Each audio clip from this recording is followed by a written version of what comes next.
어제부터 출애굽기 15장을 필두로 한 달 반에 걸쳐서 출애굽기를 계속 묵상하는 아침 시간입니다. 어제 우리 신입생지를 통해서 이 말씀의 문맥, 좌우, 전후를 여러분들이 잘 들으셨죠? 출애굽 사건으로부터 시작해서 홍해를 건너기까지의 사건, 그것이 14장에서 끝이 났고, 홍해를 건너와서 그들이 하나님께서 애국 군대를 수장시켜 버리시는 그 광경을 직접 목격한 뒤에는 그 하나님을 찬양하죠. 근데 그 찬양할 때 특이하게 주목을 하게 되는 것은 모세의 하나님, 아브라함의 하나님 그렇게 하셨고, 나의 하나님, 나의 힘, 나의 능력, 나의 구원, 개인과 관계를 구체적으로 맺으시는 하나님에 대한 고백을 말하고 있는 것을 우리가 보았습니다. 그들은 참으로 놀라움과 감격과 감사로 거의 죽을 상황이었는데, 살 구멍이 없었는데 하나님께서 극적으로, 기적적으로, 능력으로 구원해 주신 것 때문에 기쁨이 충만했고 감사가 충만했고, 그래서 모세와 온 이스라엘 자손들이 함께 하나님을 찬양하는 모습을 보았습니다. 또 모세의 누나인 미리암이 그 유명한 미리암의 노래를 부른 것이 뒤에 또 세 구절인가 나오죠. 자, 그런 찬양과 경배를 드리고 난 뒤에 오늘 우리에게 주시는 말씀을 다시 확인하게 됩니다. 어제의 말씀 조금 적용시켜 본다면요, 참 이스라엘 백성들 얼마나 놀랐겠습니까? 좌우 전후를 둘러봐도 살 구멍이 없는데 세상에나 바다를 갈라가지고, 이 자유주의 신학자들은요, 그 홍해를 이 영어로도 비슷한데 헬라어, 히브리어도 비슷한데요. 홍해와 갈대가 비슷한 단어입니다. 예를 들어 영어로 말하면 홍해, 레드시잖아요. 레드시. 근데 갈대는 리드입니다. R-E-D가 레드인데 R-E-E-D. 영어 글자 하나가 더 있어요. 알파벳에 이 자가 하나 더 있습니다. 그러니까 레드시냐, 리드시냐, 갈대가 우거진 얕은 바다를 건넜다. 자유주의자는 그렇게 설명을 합니다. 그런데 어제 말씀 보니까 하나님께서 깊은 바다 속에 그들을 갖다가 완전히 수장시켜 버렸다고. 또 미리암도 그런 노래를 하지만 모세와 함께 온 이스라엘 백성을 때 납덩이처럼 깊은 물에 빠뜨렸다고 그렇게 말씀하잖아요. 이제 그런 건 설명이 안 되니까 그건 못 본 척하고 리드시다, 갈대바다, 얕은 바다를 건넜다 이런 식으로 얘기를 하는데 전혀 그렇지가 않죠. 자, 한번 물어보십시다. 여러분이 지금 200만 명의 유대인, 히브리인 중에 한 사람입니다. 방금 전까지 죽었다 복창을 했는데, 아이고, 목전에서 홍해가 갈라지고 건너왔습니다. 뒤에 보니까 바다 가운데 난 그 길로 애굽의 군대들이 추격을 해옵니다. 얼마나 겁납니까? 그리고 그 홍해를 건널 때 그들이 얼마나 머리카락이 쭉 비집혀 섰을 정도로 하나님의 놀라운 능력을 경험했지 않았겠어요. 자, 그런데 그 앞에서 다시 그들을 전멸시키시는 하나님의 능력을 보았을 때 얼마나 큰 사건이었습니까? 출애굽 과정에서 홍해를 건너서 구원받은 게 아마 최대의 사건일지도 모르겠어요. 장자를 죽인 거라든지 또는 아말렉을 물리쳤다든지 여러 가지 사건이 있었지만, 그러나 절대절명의 위기에 200만에 가까운 또는 200만 좀 넘는 그 민족이 몰살되기 직전에 하나님께서 그렇게 하신 것을 보고 하나님의 위대하심을 얼마나 놀랍게 찬양을 했겠습니까? 자, 제가 여기서 한 가지 질문해 볼게요. 그 엄청난 사건, 200만 앞에서 그 거대한 물을 갖다가 갈랐고 또 추격해온 그들을 갖다 몰살시켜버린 이 엄청난 사건과 하나님이신 예수님이 세상에 오셔서 십자가에서 죽으시고 부활하셔서 우리 모든 인류를 구원하시는 사역을 완성시킨 그 일과 어느 게 더 큽니까? 왜 그렇습니까?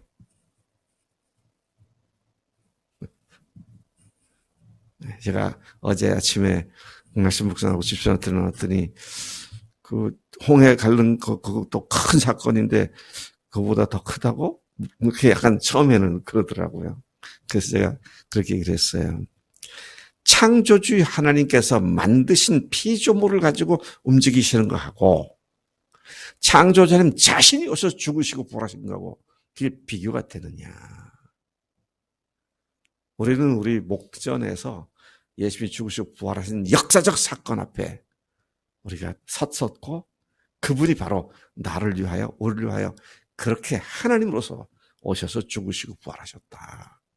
어마어마한 사건을 경험한 자들로서 마땅히 이스라엘 백성들보다 더 크고 놀라운 찬양으로 항상 그 은혜를 찬양함이 마땅한 줄로 믿습니다. 자, 이렇게 놀라운 역사를 일으켰는데 오늘 말씀, 그러니까 이제 건너왔잖아요. 홍해를 건너와서 뒤에 추적해서 다 죽어버렸어요. 그러니까 이제는 달랑 유대 히브리인들이 광야길을 걷기 시작합니다. 그들이 수르 광야로 사흘길을 들어갔습니다. 광야니까 물이 귀하죠. 사흘길을 갔으니 물이 없지 않습니까? 아마 사흘길을 간 이유가 물이 있는 곳까지 갔기 때문이라고 생각되어지는데 드디어 물을 만났습니다. 이제 살았구나. 들어가서 물을 떠먹는 순간 그 물이 쓴 물이어서 먹을 수가 없었죠. 어떤 사람은 짠 물이었다. 어떤 사람은 독이 있었다. 그런데 어떤 상태든지 간에 먹을 수 없는 물이었습니다. 성경에서는 쓴 물이다. 영어로 bitter 그러죠. 쓴 물이었다. 자, 그렇게 되니까 사흘 만에 드디어 물가를 만났는데 먹을 수 없으니까 이스라엘 백성의 특유의 반응이 나옵니다. 이스라엘 백성의 특유의 반응이 뭐죠? 원망하고 불평하고 즉각적으로 튀어나오죠. 그래서 모세가 하나님께 부르짖습니다. 하나님께 점잖게 아버지 하나님 지금 물이 써서 먹을 수가 없네요. 어떻게 좀 도와주세요. 이렇게 한 거 아니에요. 우리가 정말 부르짖을 때 이런 식으로 기도하면 안 돼요. 부르짖었다. 아버지! 야외! 아마 그랬을 것 같아요. 근데 하나님께서 모세에게 한 나무를 가리키셨죠. 그 나무 가지를 던지라고. 그 물에 던졌더니 물이 단물로 바뀌었다. 이런 내용의 말씀이 우리가 여기서 보게 되는 것입니다. 자, 하나님께서 그러고 난 뒤에는 그들에게 율례와 규례를 정해주셨습니다. 근데 그 이유를 그들을 시험하고자 그들에게 그 율례를 주셨다. 오늘 읽은 말씀이 그거죠. 하나님께 그들을 시험하시기 위하여 주셨다. 여기서 말하는 시험은 temptation, 유혹이 아니라 테스트입니다. 이들을 테스트하는 것이죠. 정말 나를 순종하고 따르는 존재인가? 아니면 계속 거역할 존재들인가? 참 하나님께서 이스라엘의 연약함을 너무 잘 아셨습니다. 그리고 그들도 그들 자신의 문제를 보게 만드시는 그런 의미에서도 이 율례와 규례를 주신 것을 보게 되는 것이죠. 뭘 어떻게 하라고 어떤 계명을 주셨는가. 첫째는 하나님 말씀에 귀를 기울여 잘 경청하고 들으라는 겁니다. 하나님의 말씀을 들으라는 거예요. 두 번째는 들은 그것을 지키라는 겁니다. 말씀을 잘 들어서 지키는 걸 두 글자로 뭐라 그러죠? 순종입니다. 순종이에요. 어제도 밤에 우리 신영재가 얘기할 때 순종 그렇게 얘기했는데 제가 이 말씀을 보면서 또다시 확인하는 것은 창세기 출애굽기부터 하나님은 처음부터 우리 인간에게 순종을 요구하시더라고요. 이스라엘 역사 전체를 통해서 순종 하나하나를 보셨고 예수님을 보내셔서 그 복음의 순종 하나하나를 보시고 계시고 그 예수님의 복음에 순종한 우리가 이제 매일의 삶 속에서 주님께서 순종 하나하나를 보시고 계신 것이다. 야, 이거는 왜 그렇습니까? 그게 살 길이기 때문입니다. 순종이 살 길입니다. 하나님의 말씀이 생명의 말씀이기 때문이죠. 생명의 말씀을 쫓아가는 것이 순종이고 순종할 때 생명을 누리게 되는 것이다. 이건 죽고 사는 문제입니다. 참 엄청난 사건이 아닐 수가 없어요. 하나님은 그들이 그렇게 하면, 그게 순종하면 애굽 사람들에게 내렸던 그 많은 질병들 가운데서 하나도 그들에게 내리지 않게 하겠다. 건강하게 안전하게 지켜주시겠다. 누구한테요? 누구한테요? 네? 네? 순종하는 사람에게. 네, 그거예요. 순종하는 사람에게 그렇게 하시겠다는 겁니다. 그래서 여러분, 내가 사는 삶에 있어서 영적으로나 육적으로나 어려움이 닥치고 질병이 닥치고 이것이 속히 떠나지 않는다라고 할 때 빨리 알아차려야 하는 건 내가 뭔가 순종하지 않고 있구나. 이거 우리 분명히, 왜냐하면 하나님께서 뭐라 그랬어요? 그 다음에는 나는 치료하는 여호와다.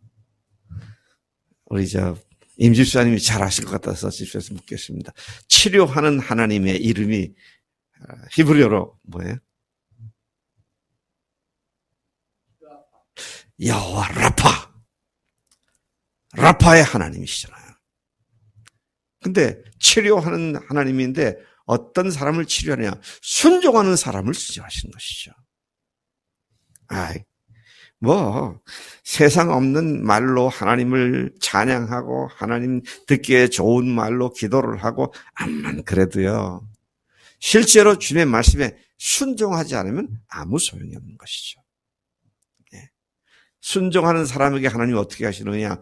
그 사람에게 하나님이 함께 하시고 그 사람에게 예수님께서 자신을 나타내 주신다고 말씀하시잖아요. 순종하는 사람에게 항상 세상 끝날까지 함께 있겠다고 말씀해 줬고요. 지난 주일 말씀하고도 아주 밀접히 연관되는 말씀인 것을 보게 됩니다. 그래서 여러분, 우리가 그리스도인으로서의 우리의 삶의 근간을 뭐로 삼고 살아야 되느냐? 그리스도인으로서의 삶의 근간하니까 그리스도인은 뭡니까? 예수님의 십자가 부활을 믿고 예수를 영접한 사람들이죠. 그런 사람들의 근간이 뭐냐? 그럴 때 뭐다? 한날에 빨리 얘기해. 뭐다? 순종이지, 순종이지. 그래서 여러분, 그게 뭐냐 그럴 때 십자가 부활 이렇게 얘기할 수도 있는데, 근데 앞에 얘기했잖아요. 그리스도인, 그걸 믿고 그리스도인 된 사람들의 근간이 뭐냐? 순종이다, 순종이다. 이거 순종이 모든 것의 근본이고 그것이 우리 그리스도의 삶의 기초가 되는 것이다. 여러분, 그렇게 주님께 순종을 사십시다. 이게 하나님의 뜻을 잘 몰라가지고 이렇게 해야 되나 저렇게 해야 되나 이런 경우는 거의 없어요. 이런 경우는 거의 없습니다. 성령께서 우리 가운데 가르쳐 주시잖아요. 말씀해 주시잖아요. 그럼 어린아이 같이 예, 주님 그렇게 하겠습니다. 그러면 모든 것이 끝이 나는 것이죠. 자, 27절 이하에 얼마 후에 마라를 떠납니다. 그래서 어디로 가느냐? 엘림 골짜기로 가게 되죠. 그러면 엘림 골짜기 저도 가봤습니다. 이 어떤 곳이냐면요. 광야잖아요. 광야니까 어디든지 물이 없어요. 풀 한 폭이 제대로 살지 못합니다. 노랗게 변한 땅들이죠. 그런데 엘림 골짜기 가니까 아이고 물이 풍성하고 푸른 나무가 우거져 있는데 지금도 거기에는 종려나무 숲이더라고요.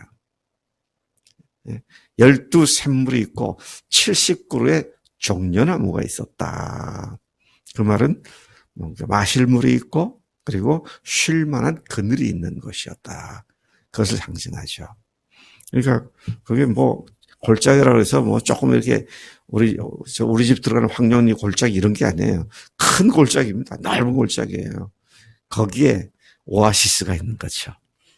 여러분 오아시스 그러니까 사막에 있는 오아시스만 생각하는데 광야에도 바로 엘림 골짜기가 오아시스였던 것을 봅니다. 여러분 우리가 죽을 수밖에 없는 상황에 하나님께서는 홍해를 가르시고 먹고 살 길이 없는 상황에 물을 바꿔주시고 또 계속되는 광야 같은 삶 속에 교회라고 하는 오아시스를 허락해 주셔서 여기에서 우리가 물을 마시고 영생의 역사함을 누리며 또 쉬는 수 있는 그런 장소로 하나님께서 교회를 주신 줄로 믿습니다. 그러니까 40년을 그렇게 건넜잖아요. 40년을 가는 곳마다 피할 길이 없을 때 하나님께서는 그런 기적적인 방법을 허락하셨다. 우리는 그냥 앉아서 들으니까 그랬나 보다. 뭐 하나님 능력이니까 그럴 수 있지. 그렇게 생각하고 지나가는데 생각해 보세요. 200만이 넘습니다. 200만이. 대전 시민이 전체가 140만, 50만 되잖아요. 150만 정도 되더라고요. 인구 통계를 보니까. 그런데 200만 히브리인들이 먹고 산다, 마시고 산다. 광야에서. It's impossible. 불가능하죠, 이거는요. 그런데 하나님께서 그렇게 그들을 매일매일 40년을 인도하셨다. 오늘 주님께서 우리를 그렇게 인도하시는 줄로 믿습니다. 여러분, 마귀란 놈이 이 세상을 장악하고 있잖아요.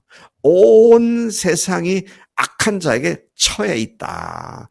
요한일서 5장 19절을 그렇게 말하고 있는데 그러니까 우리가 정신을 차리지 않으면 마귀의 지배 속에 질식하고 말 것 같은 그런 곳에서 우리가 주님께 순종하고 살 때 주님께서 우리를 넉넉히 먹이시고 입히시고 승리케 하시는 주님이신 줄로 믿습니다.